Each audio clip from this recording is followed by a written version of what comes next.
नमस्कार बंधुरा आपनादेर सबाइके स्वागत जानाई। आमी आजके गरमेर उपयुक्त एकटा रेसिपि निये चले एसेछि लाउ दिए।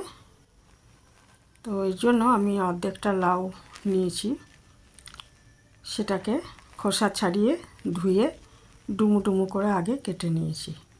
तारपर एकटा कड़ाइते आमी एकटु पाँचफोड़न एक चामच मतो पाँचफोड़न शुकनो खोलाय भेजे निচ্ছি।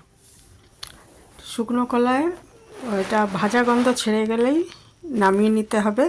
বেশি পুড়ে গেলে কিন্তু তিতো হয়ে যাবে। হ্যাঁ, পাঁচফোড়ন ভাজা হতে বেশি সময় লাগে না। একটু ভাজা হয়ে গেলে এটাকে আমি নামিয়ে নিয়ে শিলে গুঁড়িয়ে নিয়েছি। ইচ্ছে করলে গ্রাইন্ডারে গোড়ানো যায়, তবে অল্প তো সেই জন্য আমি শিলনোড়াতে গুঁড়িয়ে নিয়েছি। তারপর ওই কেটে রাখা লাউটা সামান্য জল দিয়ে আমি ওই কড়াইতেই একটু ভাপিয়ে নিচ্ছি আর কি, একটু হালকা সেদ্ধ করে নিচ্ছি। খুব বেশি সেদ্ধ করবেন না, তাহলে খেতে ভালো লাগবে না। মোটামুটি আর কি একটু ভাপিয়ে নিচ্ছি। আর এদিকে একটু দুধের মধ্যে ছোট এক বাটি দুধের মধ্যে আমি একটু ওই পাঁচফোড়নটা গুঁড়ো করে নিয়েছি, আর ওই দুধের মধ্যে একটু এক চামচ কর্নফ্লাওয়ার মিশিয়ে রেখে দিচ্ছি। এটা আমার পরে কাজে লাগবে। কর্নফ্লাওয়ার না থাকলে ময়দা দিলেও হবে। এটা আমি পরে ব্যবহার করব। এরকম মিশিয়ে রেখে দিচ্ছি ভালো করে, যাতে দলা না থাকে সেইভাবে আস্তে আস্তে এটা মিশিয়ে নিচ্ছি। আর একটা মশলা আমাকে করে নিতে হবে, সেটা হচ্ছে একটু আদা, এক চামচ কালো সর্ষে আর এক চামচ হচ্ছে পোস্ত। এটা নিয়ে আমি ধুয়ে এটাকে শিলে বেটে নিয়েছি। এইটা আমার লাগবে। লাউটা আমার মোটামুটি একদিকটা একটু সেদ্ধ হয়ে গেছে, একটু উল্টে দিয়ে আবার একটু ঢাকা দিয়ে এটাকে সেদ্ধ করে নিতে হবে। মোটামুটি সেদ্ধ হয়ে গেলে এটা আমি নামিয়ে রেখে দিচ্ছি। আর ওইদিকে যে আদা, কালো সর্ষে আর পোস্তটা এটা আমি বেটে নিয়েছি। এরপর একটা ওই যে কড়াইটায় সেদ্ধ করেছিলাম লাউ, সেই কড়াইটাতেই আমি 2 চামচ সর্ষের তেল দিয়ে, এটা সাদা তেল দিয়েও করতে পারবেন রান্নাটা। সর্ষের তেল দিয়ে আমি এর মধ্যে ফোড়ন হিসাবে দিয়ে দিচ্ছি একটু ফোড়ন হিসাবে দেব। তবে তার আগে আমি আরেকটা জিনিস করে নিই, সেটা হচ্ছে একটু বড়িটা ভেজে নিই, তারপরে আমি ফোড়নের ব্যাপারটা আসছি। বড়িটা মিডিয়াম আঁচে এটাকে ভেজে নিতে হবে, না হলে পুড়ে যাবে এবং খেতে ভালো লাগবে না। তো মিডিয়াম আঁচে আমি আগে বড়িটাকে ভেজে নিচ্ছি। আর এতে আমি ফোড়ন দেব রাঁধুনি, মেথি আর তেজপাতা। তো আঁচটা অল্প আছে বা মিডিয়াম আছে, আগে বড়িগুলোকে ভেজে নিচ্ছি। বড়ি আমি নিয়েছি 12টা। এখানে একটু বেশি বড়ি লাগবে এই রান্নাটায়। ইচ্ছে করলে বড়ির বদলে আপনারা ডালের বড়াও দিতে পারেন, মটর ডালের বড়া বা ছোলার ডালের বড়া। বড়িগুলো ভাজা হয়ে গেছে, এবার আমি তুলে নিচ্ছি। আর ওইটার মধ্যে সামান্য একটু তেল দিয়ে আমি দিয়ে দিলাম একটু রাঁধুনি দেব, আর মেথি দেব, আর তেজপাতা দেব ফোড়ন হিসাবে। আর এই ফোড়নটা একটু ভাজা ভাজা হয়ে গেলেই আমি এর মধ্যে ওই যে লাউটা সেদ্ধ করে রেখেছি সেটা দিয়ে দেব।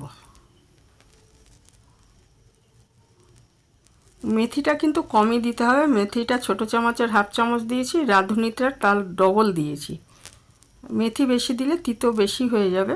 এটা অল্প হালকা তিতো ভাব আসবে এবং মেথির গন্ধটা খুব ভালো লাগবে। এটা অ্যাকচুয়ালি লাউয়ের শুক্তোও বলতে পারেন। তারপর সেদ্ধ লাউটা দেওয়ার পর আমি ওই মশলাটা দিয়ে দিলাম, পোস্ত, সর্ষে আর আদা বাটাটা এর মধ্যে দিয়ে দিলাম। আদাটা ভাজার দরকার নেই, আদার এই কাঁচা গন্ধটা এর মধ্যে খুব ভালো লাগবে, শুক্তোর গন্ধ যেরকম হয় আর কি। এটা ভালো করে মিশিয়ে দিয়ে তারপরে এর মধ্যে কিন্তু সামান্য চিনি দেবেন, তাহলে কি হবে, খেতে ভালো লাগবে আর কি।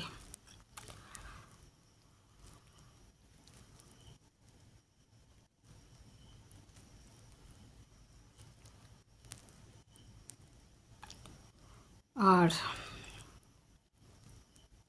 আর ওই যে একটা ছিল, মানে পাঁচফোড়ন গুঁড়ো করে রেখেছি, সেটাও এর মধ্যে দিয়ে দিতে হবে।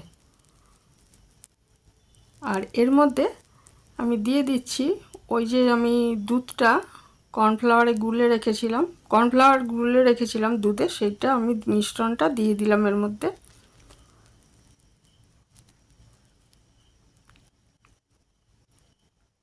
আর দিয়ে দিতে হবে পরিমাণ মতো নুন।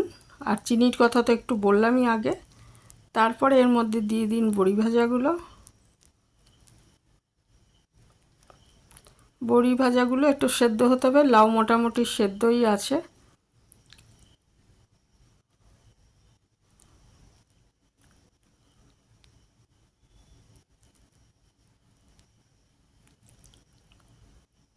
ওই পাঁচফোড়ন ভাজাটা এই সময়টায় দিচ্ছি আমি, তাহলে গন্ধটা ভালো থাকবে আর কি। বেশি আগে না, একদম শেষের দিকে দেবেন এটা। দিয়ে দিচ্ছি দুটো কাঁচা লঙ্কা। কাঁচা লঙ্কার ঝালের জন্য না, একটু গন্ধটা ভালো হবে সেই জন্য আস্তই রেখে দিয়েছি, নাহলে চিড়ে দিতাম। দিয়ে এটাকে ঢেকে একটু রান্না করে নিন, তাহলেই রেডি হয়ে যাবে লাউয়ের শুক্তো বা গরমে লাউয়ের উপযুক্ত একটা রেসিপি। গরম ভাতে ভীষণ ভালো লাগে খেতে। অনেকেই হয়তো এইভাবে বানান, তো যারা বানাননি কখনো তারা বানিয়ে দেখতে পারেন।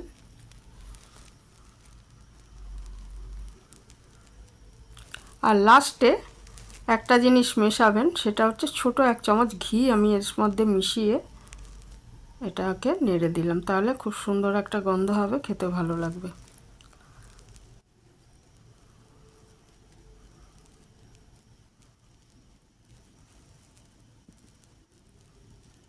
তো এই ছিল আমার আজকে একটা গরমের রেসিপি। গরম ভাতেই এটা ভালো লাগবে বেশি, রুটি দিয়ে খুব একটা ভালো লাগবে না।